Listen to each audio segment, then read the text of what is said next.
I'm Takyapi. This is Nick Estes, co-host of the Red Nation podcast. Welcome to this special live stream event. Before we get into the discussion on Mormon Settler Colonialism, I just have a couple of items that I'd like to discuss, things that you can check out, things that you can do to support Red Media.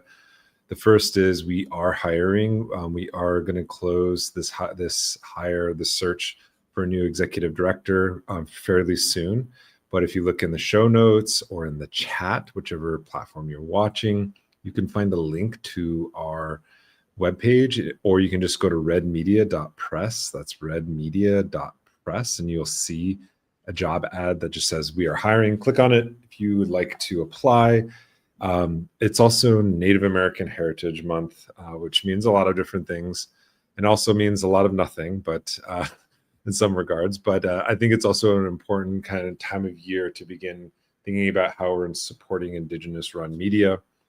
Red Media has a GoFundMe, an ongoing GoFundMe campaign that will also be in the show notes or in the chat. Please click donate what you can. It can be a one-time donation, it can be a recurring donation.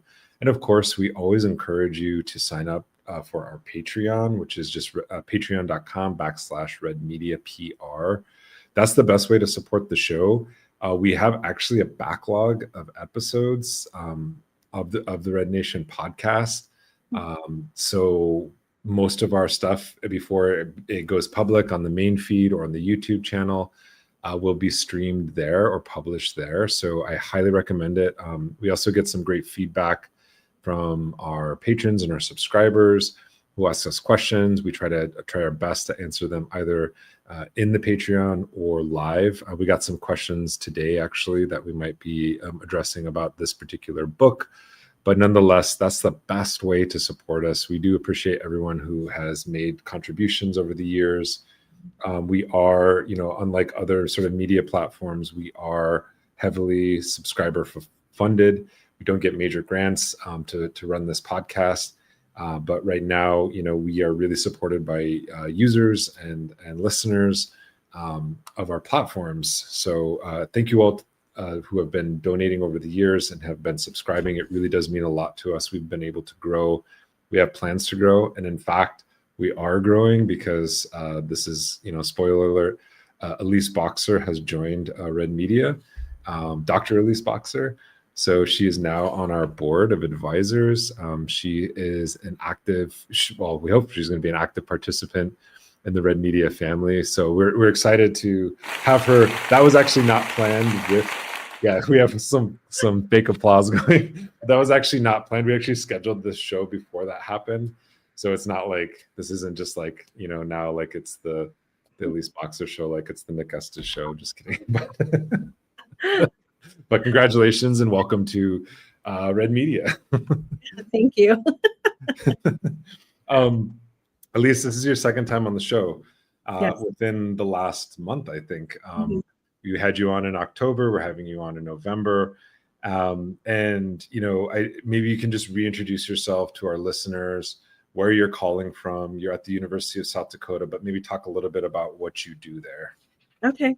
Hello, everyone. Thank you for listening to us today. And especially, I'm excited to share on this platform my book that just came out with University of Oklahoma Press. But I am Elise Boxer, Da Lakota. I am Dakota. I'm an enrolled citizen of the Fort Peck, Assiniboine, and Sioux tribes. I'm located in Northeast Montana. Currently, right now, I reside in Vermilion, South Dakota. I'm an associate professor of history and Native American studies.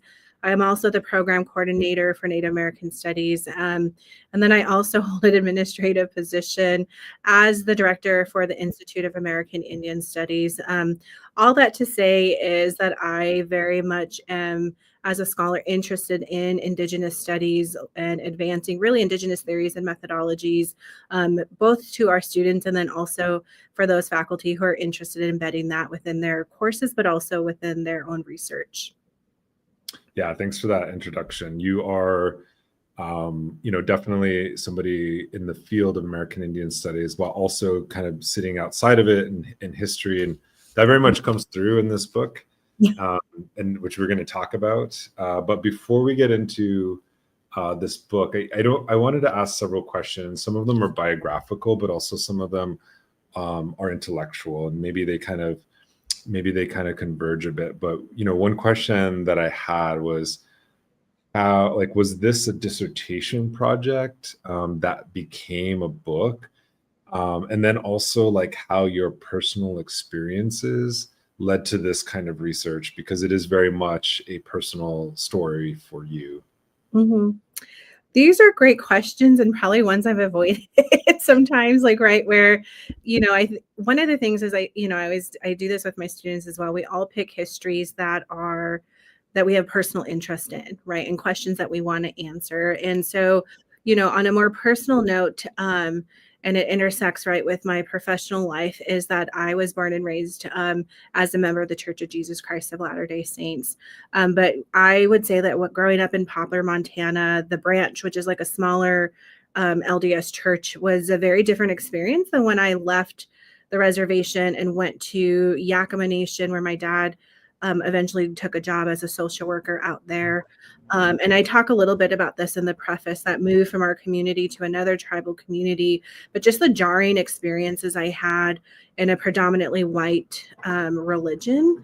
And then some of that like dissonance in terms of, in the preface, I specifically talk about some children's hymns, right, or songs, and one of them being titled Book of Mormon Stories. And I start my book off with that because I want to be very clear and transparent that this project is personal because it's questions I've always had about how other and non-Indigenous people view Indigenous people within a very religious framework. And I start with that experience because that was the first time I felt, when we moved, I was about 12 years old, that I had a very, I would say, awake, and I was very aware then that I was different, that my experiences were different, and that things that students were doing, or children were doing, of like playing like the stereotypical, right, like Indian drum, or like even like the keys in which the music is played, mimics, right, these constructs about like Indigenous people,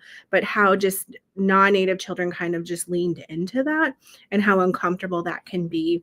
And so those are kind of some of those early kind of recollections I have, where, again, a very dissonance between what I grew up in Poplar to what I experienced elsewhere, particularly as I've gone off to school in other spaces that are predominantly white. Your question about, was this my dissertation? It was my dissertation. I titled my dissertation on a Book of Mormon scripture before 1984 that stated about Indigenous people, or Lamanites, was that as Indigenous people, we would become a white and delightsome people. And that was the first part of my dissertation title. And again, I was really interested in American Indians and like Mormon identity. I would say that time, that when I wrote the dissertation, maybe much like other scholars, I look back and I'm thankful for my committee and passing me and like saying, cool, you're done with this, right? But it's also one of those where I don't think I had the theoretical frame. Well, I did not have the theoretical framework that I use in the book that I have today, but it came out of a conversation that I had with three other non-Indigenous women. And I write about this in an edited volume and in a collection on American Indians and Mormons, because I was interested in very specific incidents that sparked my current trajectory in the book. And specifically, this individual, I happened to be on vacation with. We had one of my friends, we finished our master's degree together. She was a year after me. And to celebrate, we went on this trip. Long story short, during that conversation, these white Mormon women had questions about Native people. And it was interesting because it was really these deficient narratives, right? Like, why are Indian people alcoholic? Why don't you guys go off to get an education, right? And eventually we kind of circled around to the Book of Mormon as my history and my being as an Indigenous person. And I, at the time, was finishing my coursework, my first year of coursework at Arizona State University. I had just finished taking a class with Waziatowin, who is a Dakota historian. And if you haven't read her work, I highly recommend everyone to just go read anything she's written. But she's also very much a community centered individual, right? And very much about like activists and activism in general, but she's very pointed in her remarks. And one of the things that came out of this conversation that I told these young women was that that's not my history, you know, and one specific person kept pushing back. And her remark eventually was, if I understood my history, I would understand that our people, or Indigenous people, we have always been violent people. We've always been a bloodthirsty people. And that I just needed to kind of like reckon with that. And to this day, I cannot tell you what I said in response. I do know that I was very pointed in my critique about just colonialism in general, and then about history.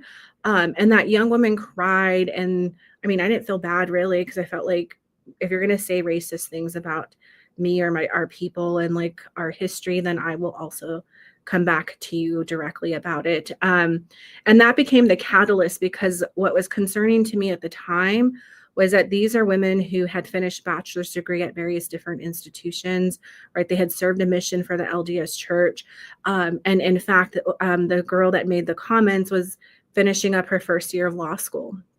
And I thought, like, wow, like if this is educated, you know, what I would consider educated people's views of Indigenous people as Lamanites, what are other people thinking? And so that kind of piqued my interest, and really kind of that became part of like the research I was interested in doing and answering those questions. Like, how does the LDS Church, based on religious doctrine and speeches, construct this idea about the Lamanite, about Indigenous people, as both a racialized and religious other, in which Indigenous people will always remain really a marked people.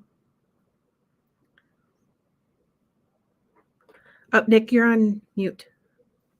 You just cited Waziatawi, whose book I just put in the chat. That's one of several books that she's published called "What Does Justice Look Like?" And very much, I think this book is in that sort of spirit, especially maybe not so much centering Indigenous perspectives, but definitely critiquing the institution of Mormonism, as you call it, you know, as an institution of white supremacy. And before we get into that sort of critique, because I do have some questions about the strategic decisions you made, and like to focus on, you know, certain sort of archives, or to focus on certain sort of texts. But I think it might help for some people who are not familiar. I'm not 100% familiar. I only found this out because missionaries came to my door, or elders came to my door, who are not elders, they were young people, but elders came to my door. And then also I had some friends, some Maori and Lakota friends who were Mormons, and I learned about this. And this question never came up, by the way, with my Indigenous friends, but it did come up with the white elders that I had talked to, because that was one of the biggest. I was like, wait, so who are the Lamanites? Are we like, because I was like really confused. I was like, wait, you think that we came in like 600 BC, and then we became like, we were like European, you know, we looked like Vikings or something like that, and then we were transformed into dark, you know, a darker people. But anyways, just for our listeners, can you give as best of a synopsis of the history of the term Lamanite, and its sort of importance to the Mormon Church? Yeah, that's a really great question. And I think, again, very briefly, without getting into the actual doctrinal questions that people may have, this is something that I very pointedly say I'm not interested in interrogating the veracity of the Book of Mormon, right? I'm more interested in how the text contained within the Book of Mormon gets interpreted. And so in a nutshell, the Book of Mormon begins right in basically Jerusalem. And there's a group of individuals, Lehi, his family, and followers, who basically are experiencing religious persecution, eventually have visions, right? And they, again, escape into what we now would consider the American continent. And so with that, they start a civilization. It starts with Lehi and his children, but the one son that we know a lot who eventually starts to write this account in the Book of Mormon is one of his younger sons, Nephi. And basically, quite simply, we know of 4 named sons, which is Laman, Lemuel, Nephi, and also the other brother, which I'm totally blanking on the name right now, which is not necessarily relevant to Ishmael? That's another follower. Oh, okay. And so I want to say Samuel maybe might be the fourth one. And apologize for those out there who are interested, but what you really need is two of the brothers, which is Nephi and then Laman. These two brothers basically start to butt heads over the interpretation and basically the commandments that they're given by their father via God. So Lehi again is seen as a prophet, and he receives direct revelation about God, about their presence in what is now the Americas, and that again, these two brothers at odds to one another.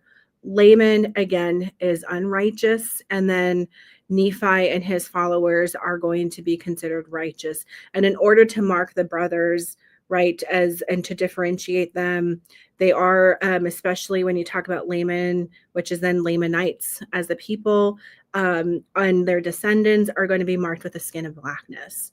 And so you'll see different kind of interpretations of that, a physical darkening, right? Or if it's like a spiritual darkening, but nonetheless, right, in the title page of the Book of Mormon, it eventually does say that American Indian people today may be among those descendants that appear in like the Book of Mormon. And so the reason why it becomes important for a variety of different things is that, at least my analysis of it, is that one, what we see is that Indigenous people are seen as immigrants to the continent, right?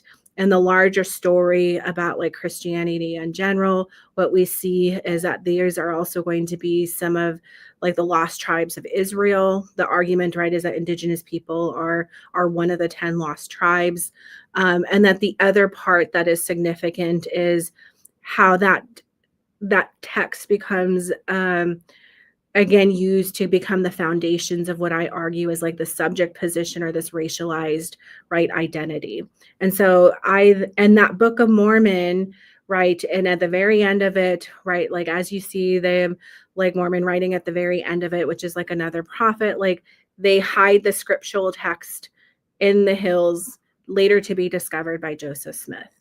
And again, according to Joseph Smith, right, like he accounts for these visions, much like Lehi, right? He is also a prophet, or he receives direct revelation from Heavenly Father or God, and that ultimately he is shown where these gold plates, or the book, what eventually will be called the Book of Mormon, are unearthed. And that becomes, again, a tie to what is now Mormons, right? Where that scriptural text as the Book of Mormon is seen as in addition to the Bible, but that scriptural text becomes like Joseph Smith, and Joseph Smith again plays an important role in like in a sense that quote unquote rediscovery of a text, right?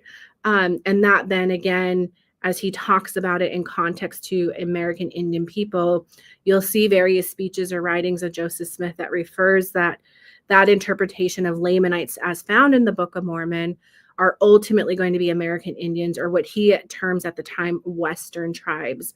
And that identity is important because it changes over time. So while it began as a very limited identity to the Western tribes here in the United States, as the LDS Church grew, as it became a more global religion, you also see that definition expand even more to include individuals in like the Pacific Islands, right?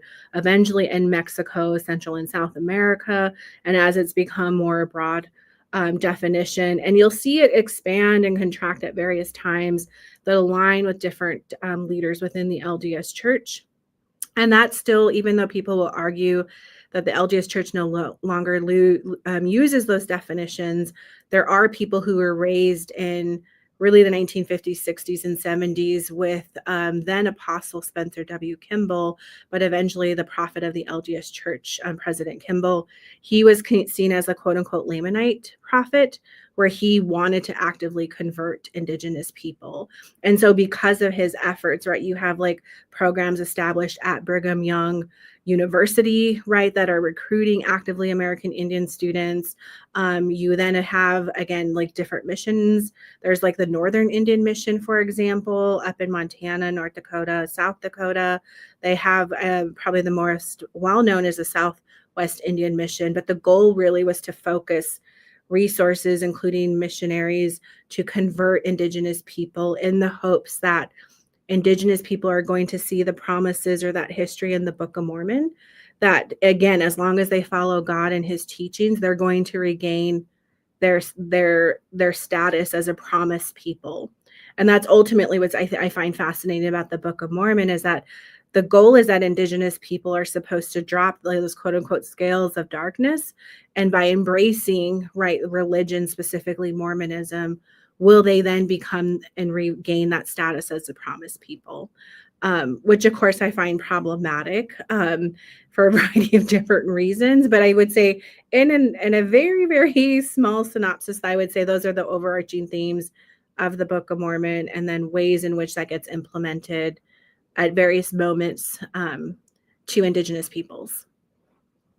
I think so. That's synopsis. And I'm not a religious historian, nor am I an expert on the Book of Mormon.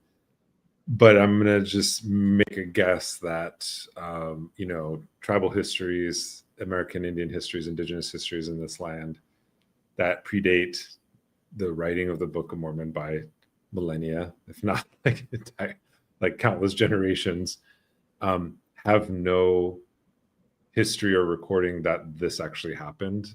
So this is coming from one sort of text and one sort of interpretation. But it also reminds me a lot of previous discussion we had with Justin Potter on the book of Joshua, the Bible, and the way that this book has been used to sort of justify the conquest of Palestine, or this area that's known as Palestine, and sort of creating in the same way these kind of these figures of acknowledging that there were people here before, but trying to explain their existence in different ways, like as in terms of inherently corrupt or having turned away from the true God. They become the Canaanites, or the Amalekites, I think is what they're called today, and they constantly get reinvoked, and they're not necessarily just a historic figure, or historic peoples at one point in time, like in the case of Joseph Smith, like in the 19th century. Then it gets expanded to other groups of people to include them as sort of this in the settler project, essentially, as people who are marked as different, who can be usurped and don't necessarily have the rights or the sort of the equality, the divine equality, right, according to whatever sort of religious doctrine. And before we get into that sort of question, I want to maybe just kind of talk a little bit about who Joseph Smith is, because I think that's an important context in what he kind of founds in his day, because he doesn't live very long. He ends up getting killed, I believe, in the 1840 or the 1840s. I can't remember the exact date, but he was born in early 1800s. He wasn't, as far as I know, based on your book, based on other things that I've read, he wasn't necessarily a religious person growing up. Yep. But nonetheless, he becomes a leader of this church, and kind of setting aside whatever sort of prophetic visions that he has, and kind of what he writes in the Book of Mormon. I think it's important to sort of put a little bit of historical context on who he was and the kind of people he was or the kind of world he lived in, the settler world that he lived in, to sort of begin this project. Yeah. So that's a really, again, looking at Joseph Smith, and I do spend some time just kind of painting a picture of him in general, because like you said, I think it's important to understand, unfortunately, he's not unique with the questions that he's asking, right? And so again, kind of that narrative that that we see in the religious doctrine of the LDS Church is Joseph Smith is a young boy, right? He's a young 12-year-old who's asking questions about what is the right church?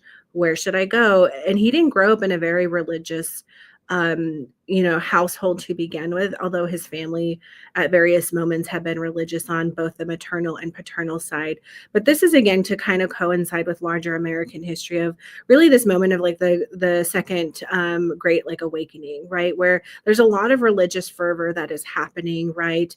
And even if you look at Palmyra, New York in general, right, he is in close proximity to different religious organizations to begin with, but pretty much ultimately at such a young age, he is being told none of these are, the right church. And the reason I think his story is important, because he has these interesting questions, right, about not just religion, but I think about largely and more broadly about belonging, right? And so when I think about like his story within the context of settler belonging, I think kind of just tying back to what we were talking about previously, like this story is interesting because he's able to make this connection, right, to other like religious figures in the Book of Mormon, like Lehi and others, right? But part of it is that like I guess like that he is there at this particular moment that's necessary. He becomes like this bridge, right, between like an old world and like the quote unquote new world. And it's really pivotal for Joseph Smith to follow like that particular path in order for Mormonism to exist. And I think what makes Mormonism unique is that it's a very American religion, right? It originates here in the United States, in New York. And even that idea of like a Mormon settler center, I think, is also interesting because that Mormon center shifts with Joseph Smith. So even though he may start originally in New York, continues to grow and become like this young religious leader unto his own right, that story about like religious persecution becomes important to what I argue is to really secure their place, right, and their right to land, not just through the religious doctrine, right, but as a religiously persecuted people who are carrying like this God's mantle, for the lack of a better phrase, like they have a legitimate right to land. And that center shifts with Joseph Smith, and eventually they end up in like Missouri, right? They go up to, and then that's where his story becomes more complicated. But even when you look at like his death, right, being killed for his religious beliefs, that martyrdom becomes significant as Mormons secure their belonging, right, to not just the places where they're occupying, but also in their righteous beliefs about, I think, ultimately Indigenous peoples.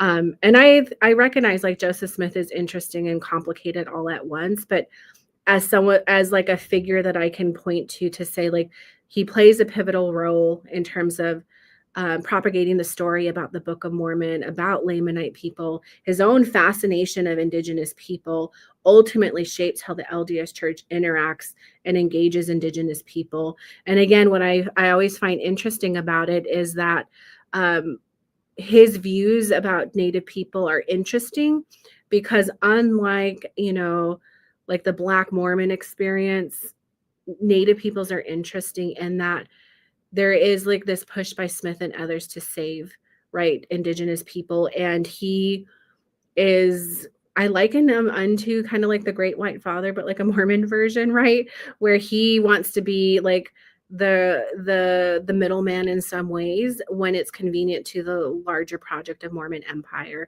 And even the image on the front of my book cover, that is, an interpretation of someone who thinks like when Sauk and Fox Indian people came to Nauvoo, right, like he's addressing them and like preaching unto them. And you'll see even in his hand, right, he's holding that Book of Mormon, although upside down and not printed correctly if you look at the spine of the book.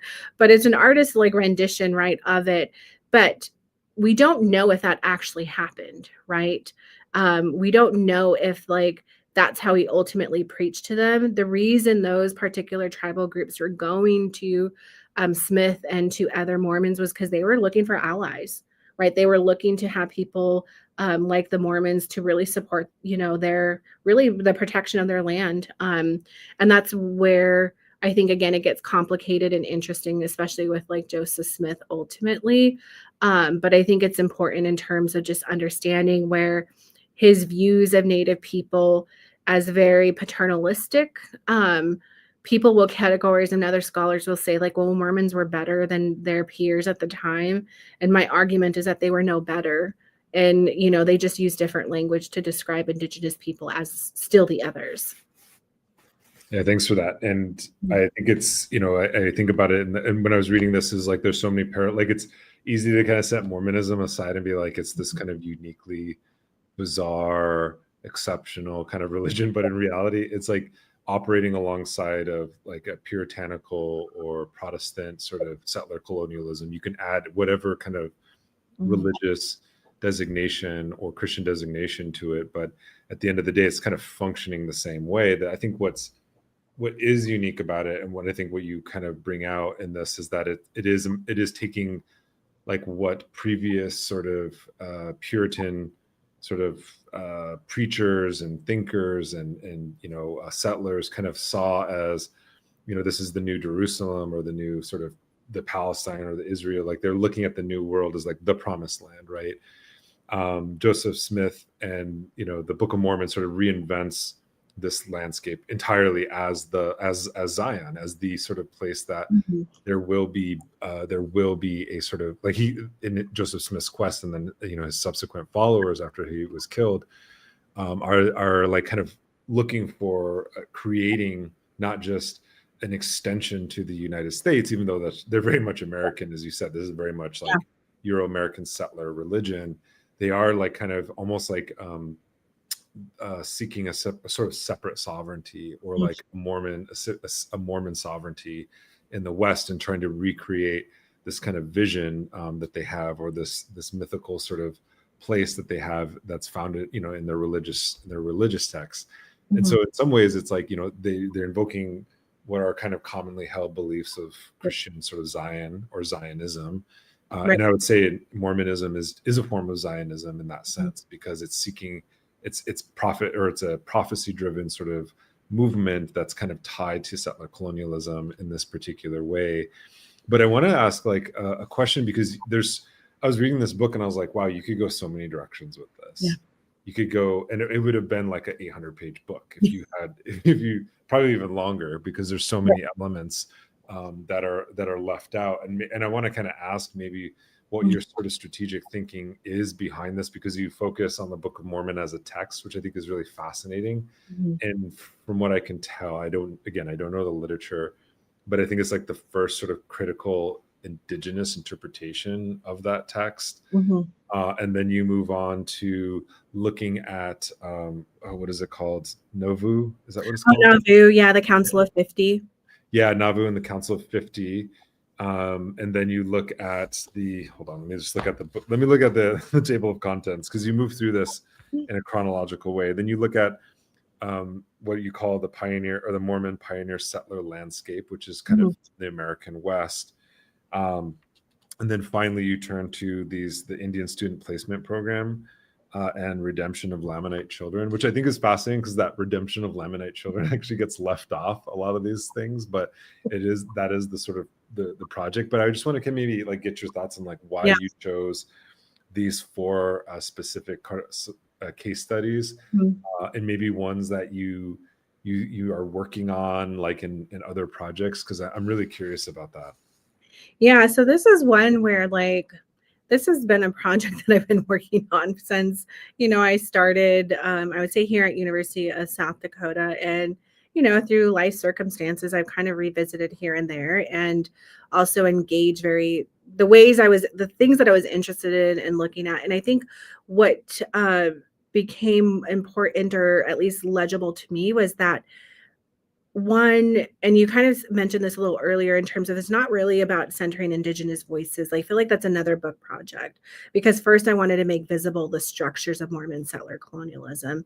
And I was thinking about what are the ways in which I could make that visible to other Mormon scholars, right? But also to members themselves, and then also to tie it in broadly into just looking at religions in general. Because again, as you mentioned, and as I kind of point out in the book, it's like there's always interesting like Mormon exceptionalism that's even more exceptionalism than US like exceptionalism, right?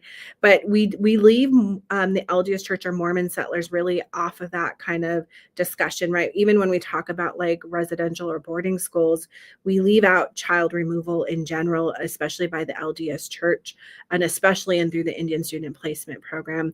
So really that first chapter was, again, I wanted to make visible the roles in which like Joseph Smith played in using the Book of Mormon, right, to create stories of not just Mormon belonging, but then also really how they are starting to begin that racialization of Indigenous people. And so that's why I thought religious text and then pointing out some other doctrine and speeches and things, right? How that becomes the foundations for the ways in which people understand ultimately Indigenous people. So that's really that I felt like that first chapter became important, is because how do we take doctrine and a text and say this then influences our understanding, right, of racial formations. And this is really interesting because I just recently had read Bethany Hughes' book on like red face, and she talks about red face in the context of theater. And as I start to go back and like rethink about other projects and even rethink the work that I'm doing, I want to note that this is not meant to be like the only word. I hope that I continue to engage in the topic and really change and become more critical in probably the things that I'm doing or the different things that I'm engaging with. But one of the things that's interesting is how, again, it's not just the audience engaging, right? So using members as like the audience, like how are members reading this and then interpreting and then applying it, right? And I think that then becomes evident again. And like when I take like this, again, like episodic approach of, okay, so then the next chapter on the Council in 50 is Nauvoo is important because we see Nauvoo from like a very Mormon perspective as a place in which they experienced, again, religious persecution. But I use this both as like a literal figurative argument to say Nauvoo is literally on the periphery of the American frontier at this particular moment. But at the same time, as they're building up their Mormon Zion, they're doing so because they benefited from Indigenous removal and dispossession. They're also perpetuating that in themselves as they go into Wisconsin Territory and other places to, again, extract resources from the land. And again, their very presence is based on the premise of Indigenous removal. And so I wanted to also point out, in terms of looking at the Council of 50, is that they have always been fascinated and interested in the ideas of Mormon empire. And what did that look like? Because it was always moving west, right? And that those visions of Zion change. And I think it's important that it's in that you show the fluidity of that, right, to serve that purpose, because that Mormon center is fluid for a purpose, because it then can align with, oh, this doctrine is changing, right? The interpretations are changing to suit their purposes, because they already got expelled from Missouri, they get expelled from Nauvoo, then they go right west. And I really want to use that idea of, again, and that chapter on Mormon pioneers and like that pioneer landscape is really that move west, that trek west becomes important in terms of how that actual movement becomes central to their story of belonging. And what we get out of that story is really the complete erasure of Indigenous people. There's no mention of really Indigenous people unless they are stopping, right, or standing in the way of like Mormon empire. And then those Indigenous people eventually who get to be included in that kind of Mormon narrative are those that prop up and, again, sanction Mormon settler presence in what eventually is going to be like Salt Lake Valley. But part of that movement and part of like the making of space as a very distinctly Mormon space is to make it visible. You know, prior to my arrival here at USD, as I taught at University of Utah for 2 years. And that's, again, kind of some of my ideas. And even growing up within the LDS church, what is a pioneer day? What does that look like, right? And how does that kind of, again, ritual secure, again, and reinforce and naturalize Mormon whiteness? And so that's really what that chapter is trying to do, and to really make visible, again, the landscape that gets marked as distinctly Mormon. And then finally, that last chapter, again, is really just to say, like, Mormons are unfortunately like other settlers, right? And much like the United States, and they created an educational program that was designed to assimilate Native people. The only difference, right, is that it happens within the Mormon religious context as, again, to fulfill their obligation to Indigenous people. Because behind this, right, it's not just that Indigenous people are Lamanites, it's also that for, again, non-Indigenous people, in order for them to be redeemed, they have to redeem Lamanite people. And so they have that obligation, right, to Indigenous people, because their own eternal salvation, in a sense, is on the line. And so that is why, again, it's problematic for a variety of different reasons, but it's not actual redemption of Indigenous people for the sake of redeeming Native people, right? It's really because they're more concerned with their own salvation, that they're going to do this, whether or not that program makes sense. And there's so many different people and scholars who've written about the Indian student placement program. And it's not meant to be that chapter comprehensive history. Again, it's about making visible those structures of how do Mormon Indigenous people make sense of their identity within the LDS church, because they're making these decisions and choices because of these external constructs, right? And much like Indigenous people today, without the religious kind of layers and those complicated layers of colonialism, right? Is that it's really to say, just as Indigenous people wrestle with what does it mean to be Indigenous, right? Does that mean people have to be enrolled? Does it mean they have to speak their language? Does it mean they grow up in community? Then you take that, right, and you add on this religious construct, makes it very difficult and challenging for many people to negotiate their identity. And what I wanted in that sense was just to the literature or the sources and oral histories that were available that other scholars utilized to say, they like this program, they think it's great. But if you read between the lines and provide, again, how do those voices exist within the structures of Mormon settler colonialism, and what we can say is that those were detrimental to those children, is because, again, they're part of this larger story of child removal and assimilation. And then finally, I really just conclude the book with yet another modern example, right, of Mormon settler colonialism in the publication of their what they would consider the Sunday school manual titled Come Follow Me in 2020, where they perpetuate some of the same racialized language about Indigenous people. And then also at the Manti Temple located in Utah, it's considered a pioneer temple, but there's an investment in the preservation of murals. And in doing so, those murals, again, are problematic because of how they're depicting Indigenous people. But again, it's also naturalizing Mormon settler colonialism at the same time. Oh, wait, Nick, again, you're muted. God, I'm an amateur today. It's I've never podcasted before. Well, let me teach you the ways. That's why you're taking over. As I was reading this, I was thinking a lot about some of my friends and my colleagues who do research on Catholic-run boarding schools. Mm-hmm.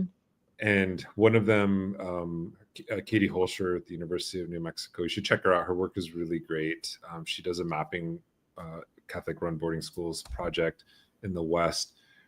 But one of the things she talked about was, and this is also in some of the literature around who actually worked at these boarding schools, the Christian ones, but also the state runs or the federal run boarding schools. It was often people who so, for example, on the Christian side or the religious side, it was often groups like the Catholics who couldn't really who were a marginal kind of religious sect in the United States, were kind of they kind of, that's where they got their money. That's where they they inserted themselves into this thing, and they got federal monies to do this because there weren't a lot of sort of Protestant groups going out and doing this. So the Catholic Church kind of cornered that market, so to speak. And I don't know if that's the case necessarily with Mormonism, but I do kind of feel like it is, and especially because it's more regional in the West, because there was more presence there, and you just didn't have the same kind of.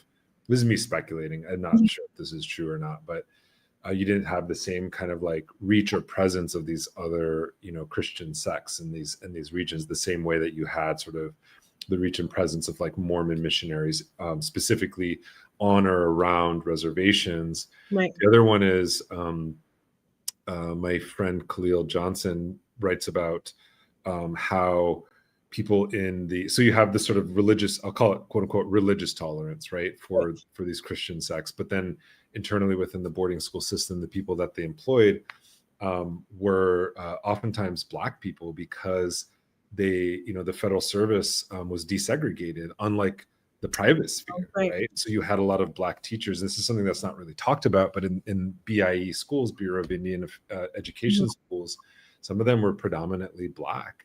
And we kind of forget that history. And it's this, so colonialism is there's all these kind of internal contradictions within it, right? Even the Catholics even have a sort of oppression narrative too, to say, wow, we were an oppressed, minority when we came here. The Ku Klux Klan hated us, or whatever it is, or you have like Mormons, kind of in this early period in the 19th century, kind of comparing their oppression to that of the oppression of Native people, like even saying that the attack on these Mormon settlers was akin to the massacre, the Sand Creek massacre of Cheyenne people. So like it's like really fascinating too, and it's like you said it, and I'm glad you said it, because it to me, I was trying to figure out, as like, can Mormonism exist without the Lamanite? And kind of what you're saying is that the way it's structured now, it actually can't, because it needs to save something, right? And this is the kind of issue of that was kind of presented in Latin America, especially around sort of these Catholic missions, right? Even like going back to Bartolome de las Casas and the debates he had about whether Indians had souls.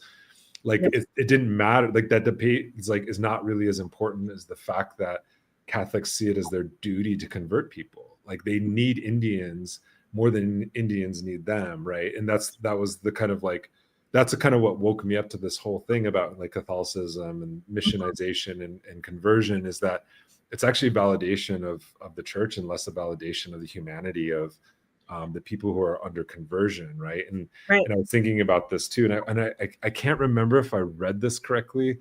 I should have taken better notes.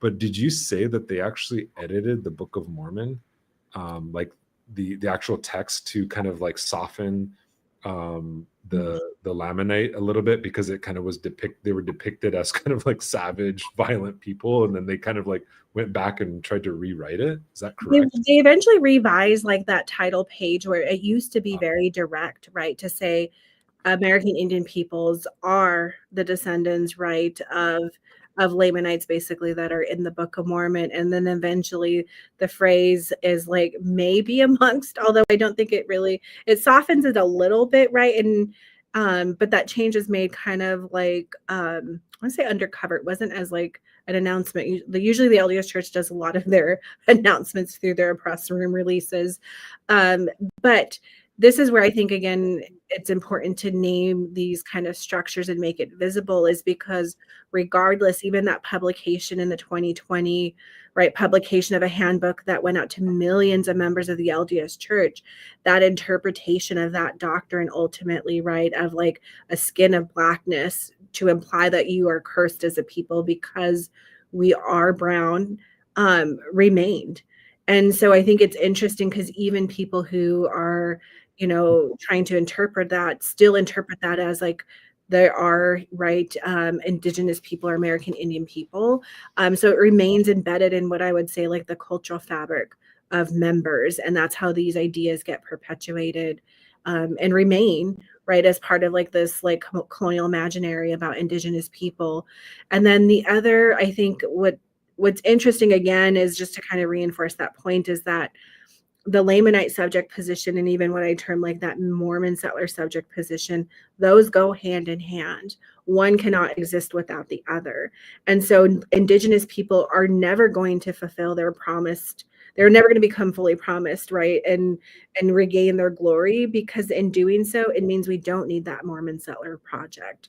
And in fact, there is an elder that I used to talk to about my project in the early formations of it, and his name was Tom Joseph, an older gentleman that I went to church with when I lived out in California. And what was interesting is that he took a more radical interpretation of the Book of Mormon, and rather than reject it in the way that I did, he in fact embraced it and said, if people really read the Book of Mormon as a literal text and said that Indigenous people or Lamanites are a promised people, then it's not the Gentiles who are ushering in the second coming of Jesus Christ. It's in fact Lamanites. We are, right, we as Indigenous people, he would argue, are building Zion.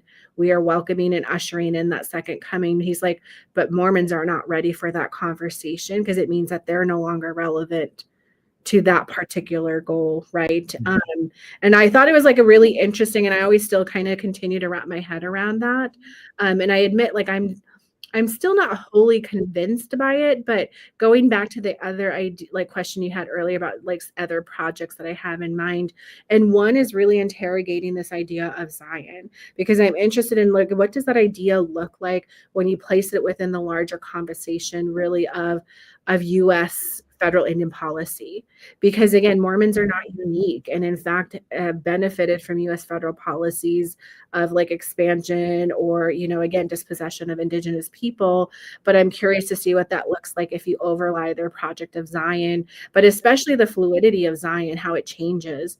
And I can see in some of like the chat and comments, right, is like that Mormon corridor stretched all the way up into what is now like parts of like Montana, like Idaho, all the way down to Arizona, right? Other parts. And if you look at even today where there's strongholds of like Mormon members, it's on that like Mormon corridor.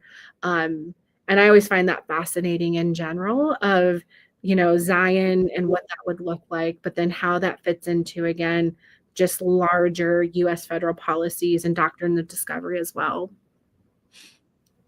Yeah, it reminds me like even like Sarah Winnemucca. I remember when I first read her autobiography, Life Among the Paiutes, which in many ways can be considered like one of the first anti-rape sort of tracks in the United States. I mean, or what became the United States. And one of her concerns was, you know, I mean, you have to really read between the lines, but she is talking about sexual violence perpetrated against Indigenous women. And this is like the sort of pressures of like, you know, Mormon settlers in this particular region, ranchers who are kind of expanding into the Paiute Reservation, which is, ironically enough, the Malheur Wildlife Reservation, which was later taken back over by Mormon radicals, Mormon radical settlers in the form of the Ammon, you know, the Ammon and the Bundy movement. But I was just thinking about like how there are, yeah, and it opens up, I think, like I would love to see like what your interpretation of this text, of that kind of text would be, and like how there were, you know, and it's not just, again, it's not the single, I think it doesn't do justice to kind of single out Mormonism. I think a less mature version of myself would have done that, but a more intellectually mature person, like seeing now, especially like with the genocide in Palestine, and like the way that these kind of religious texts get used to justify really extreme forms of violence, and how there is at the end of the day sort of the logic, the circular logic contained within them.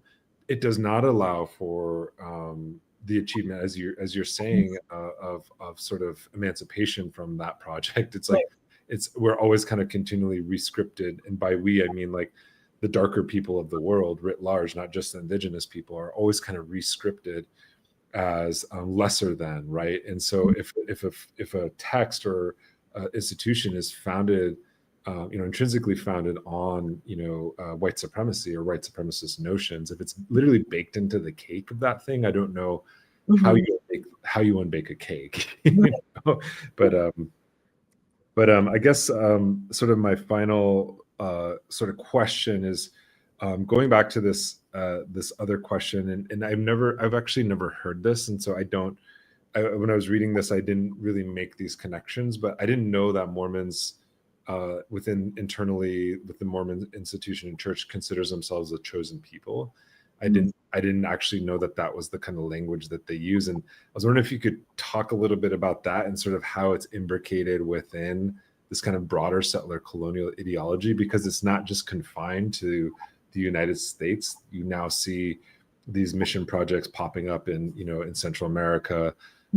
There's actually a massive Mormon church in Caracas in Venezuela. They're popping up everywhere, and it's not just it's not just a settler colonial project, but it kind of follows the roots of empire as well.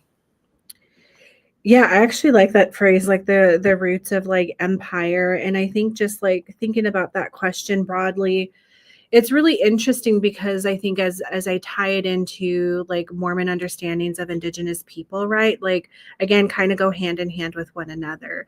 And it's interesting, right? Where this idea, when we talk about like Mormons in general, like this idea of a chosen people, it's really this idea that they, again, are have really the most truest form of what we would consider like Christianity, right? Because of modern day revelation, like the Book of Mormon.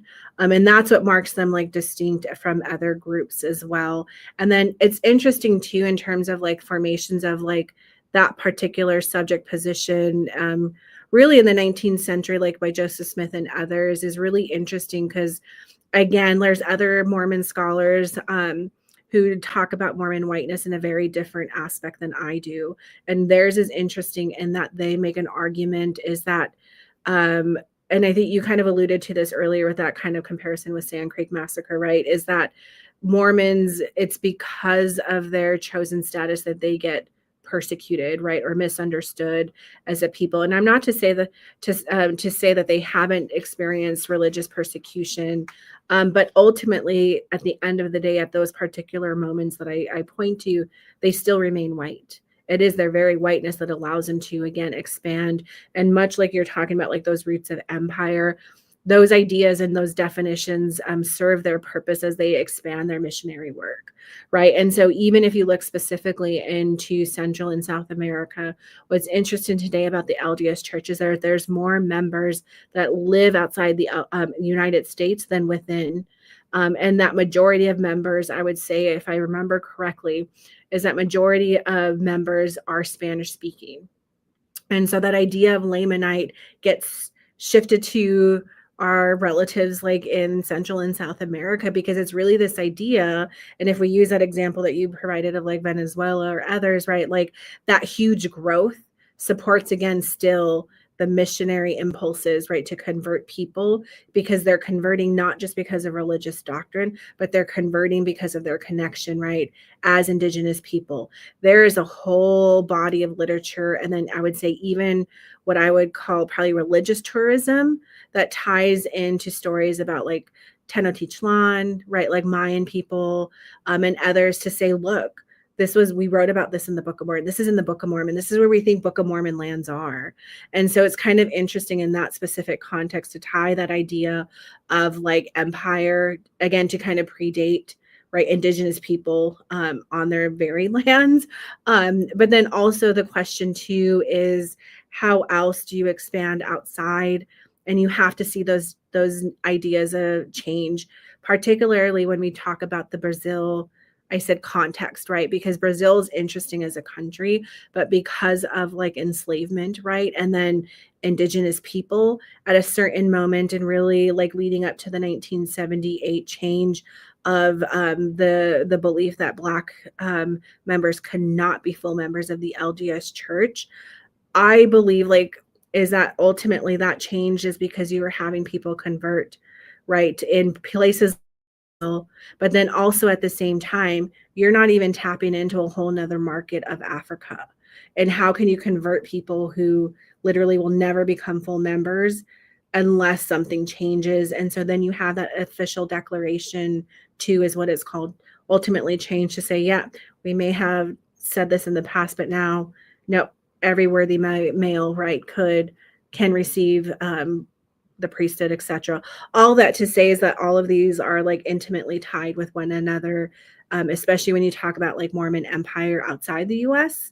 Those missionary impulses coincide with the way that they're reframing the idea of a chosen people, where they're reframing ideas about Lamanite, and then how do you connect people in to still in a very American church where the majority of leadership still comes primarily within the United States. Wow. Yeah, this is truly an imperial religion, Yeah. like an imperial missionary project. And yeah, I mean, again, it's like there you can trace this almost with every major religion in the United, or every major Christian sort of denomination in the United States, maybe with some exceptions. Yeah. But by and large, like this is kind of like a very kind of a missionary project, and it's definitely like related to, it's not, you can't remove it from like the sort of designs of US imperialism, right? So like in Latin America or even in Brazil, this is, if you go into these areas where there's either kind of an influx of Mormon conversion or Protestant, or they call it evangelical conversion, it often follows industry. It often follows the clear cutting of the rainforest, the implementation of ranching and cattle farming and stuff like that. So it's often tied to sort of an economic endeavor as well to expand industrial agriculture in this case. Right. It's so much aligned with the imperial project, both internally within the domestic realm of the United States, but also externalized abroad. And it just makes me wonder. It's like, because I was reading some of these, some of the responses to some of the survivors and the people who lived through this kind of child removal process, and their sort of justifications, and maybe they're, even kind of trying to reclaim this notion of Lamanite.